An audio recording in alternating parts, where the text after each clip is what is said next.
En nuestra cabina en Ciudad Imagen, en la Ciudad de México, está Ángel Verdugo. Ángel, buenos días. ¿Qué tal? Buenos días, Pascal.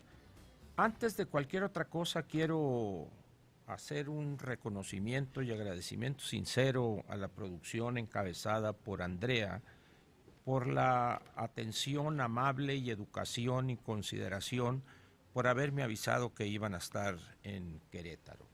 Podía haberme ahorrado el camino hasta acá, hasta el profundo sur, pero bueno, de todas maneras le agradezco su amabilidad y su consideración. Oye, yo nomás diré una cosa, aprovechando que estás ahí, así no tendremos ninguna falla en la comunicación, lo cual agradezco mucho para poder escuchar completo, sin interrupciones, porque desgraciadamente ya conoces la cuestión de la telefonía celular. Así es. Muy Pero bien. te escucho con atención. Muy bien.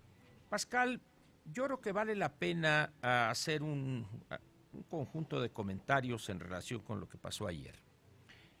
Lo primero que debo decir es qué difícil es para sociedades como la nuestra y específicamente para electorados como el nuestro aprender de las experiencias.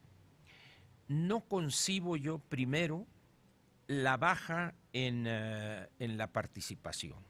Es decir, ¿qué pasó ahí? Seguramente esto va a ser materia de análisis en los próximos meses. Niveles en Puebla, por ejemplo, donde había una polarización interesante y niveles de 30% de participación. ¿A qué se debió que la gente no salió a votar? De uno y otro partido, ¿eh? O sea, no, de uno u otra coalición. También, el problema también, Pascal, es que nos vamos y nos quedamos en la superficie y no vamos un poco más allá. Sabrán aquellos que hoy aplauden y ofenden que Enrique Cárdenas, con su partido, el PAN, obtuvo más votos que Barbosa con Morena, por ejemplo. Es decir, les alcanzan a ver ellos la gravedad de ese detalle, por ejemplo, que si no hubiera sido por el Partido del Trabajo y el Verde, habría sido derrotado, por ejemplo, Morena y Barbosa. Segundo, ¿es posible concebir hoy una votación para llevar a la gubernatura a una persona que a todas luces se ve que ya no ve, que no puede moverse solo, que depende de su esposa como lazarillo para incluso decirle cómo depositar la boleta en la urna, por ejemplo? Es decir, es concebible. ¿Qué pasa en los electores que llegan a ese nivel, diría yo, de embrutecimiento o de cerrazón analítica? Sin embargo, dicen que las desgracias no vienen solas. Creo que será interesante ver lo que sucederá en Puebla en los próximos años, donde el problema que van a tener los patrocinadores de Barbosa es uno muy sencillo: lograr que sobreviva los primeros 2 años de ese periodo o los 2 años, o lo que falte para los 2 años, para poder entonces sí desecharlo por inservible y poner a su sustituto sin necesidad de convocar a elecciones. En el caso de Baja California, más o menos es parecido. Un mal candidato, sin embargo, obtiene una victoria aplastante. Alguien dirá, bueno, es que se debe a la labor del actual gobernador del Partido Acción Nacional, etcétera, etcétera.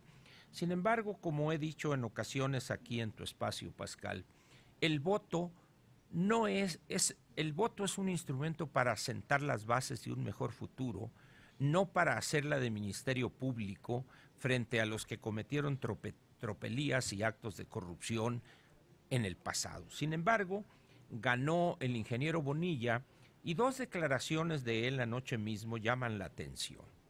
La primera es cuando dice de inmediato vamos a atacar el problema de los desayunos para los niños, una carretera de 4 carriles aquí y otra cosa. Le tengo malas noticias al ingeniero Bonilla. No hay dinero y tampoco habrá dinero. Será una gubernatura de 2 años, efímera, sin obra, sin recursos. Habrá que ver qué es lo que hace con eso.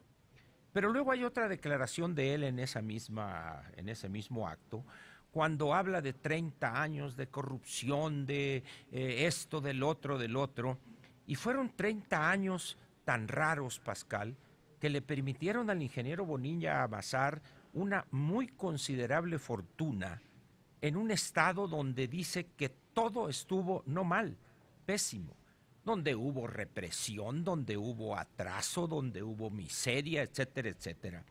Ojalá en todos los estados del país hubiese habido en los últimos 30 años lo mismo que hubo en Baja California. Pero en fin, pero vayamos, Pascal, un poco al futuro. ¿Qué va a pasar después de estas elecciones en 6 entidades del país? Yo veo un gran peligro, Pascal, en la consolidación de una visión hegemónica y autoritaria. Yo creo que la visión del presidente y de su partido o de su movimiento es consolidar el control total, absoluto de todos los espacios políticos. Ya controla con mano firme el Ejecutivo, evidentemente, y también el Legislativo, en las 2 cámaras del Congreso de la Unión y una muy buena parte de las legislaturas de los estados, 19 legislaturas. Y va tras el Poder Judicial. Muy bien, ¿qué pretende lograr con eso? ¿De qué se trata? ¿Será acaso que la modernidad morena solamente puede gobernar con ese control férreo casi similar al que ejerce una gerontocracia china, por ejemplo, con un líder indiscutible?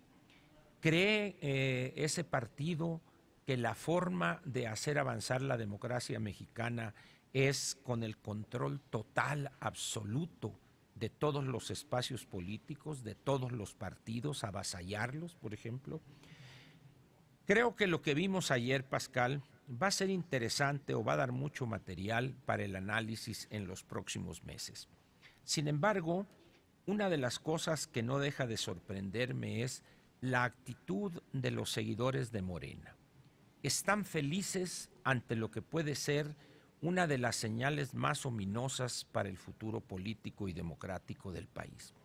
Y se pregunta uno, ¿a qué se debe que tantos todavía no se den cuenta de hacia dónde vamos?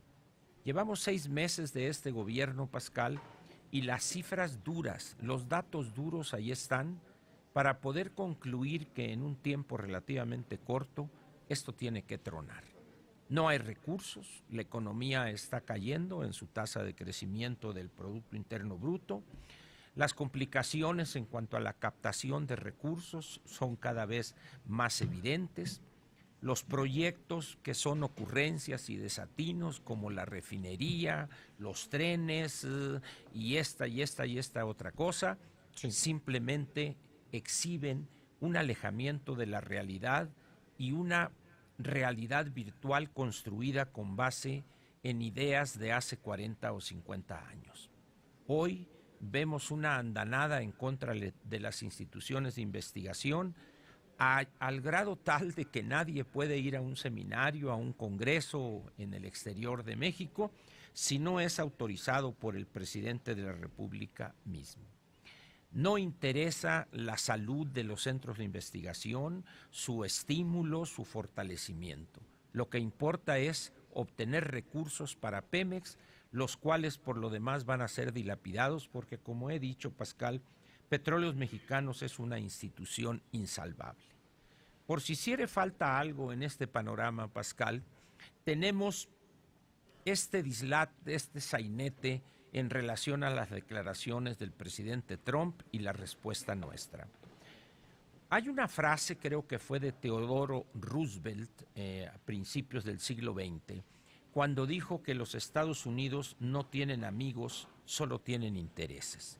Y en términos generales, Pascal, la visión de las grandes potencias o de los países poderosos en el mundo es desde hace siglos esa.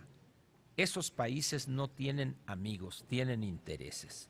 Y eso que salgamos nosotros con que la sagrada amistad y cosas de esas no pasa de ser declaraciones fuera de época y sobre todo fuera de la realidad.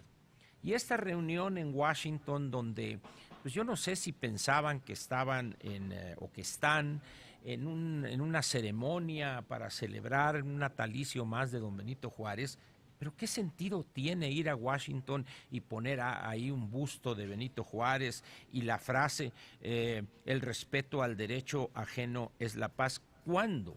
Si hay un presidente que se guía por otros elementos, como es Donald Trump, poco le interesa, en primer lugar, saber quién fue Benito Juárez.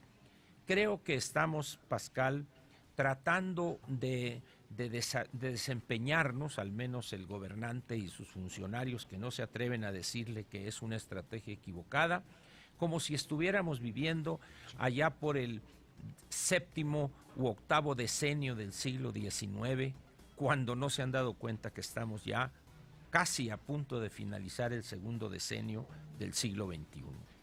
Y con esa visión, Pascal, tan fuera de la realidad, las cosas no pueden salir bien. ¿Qué va a pasar el lunes 10? ¿Se aplicarán los aranceles o no?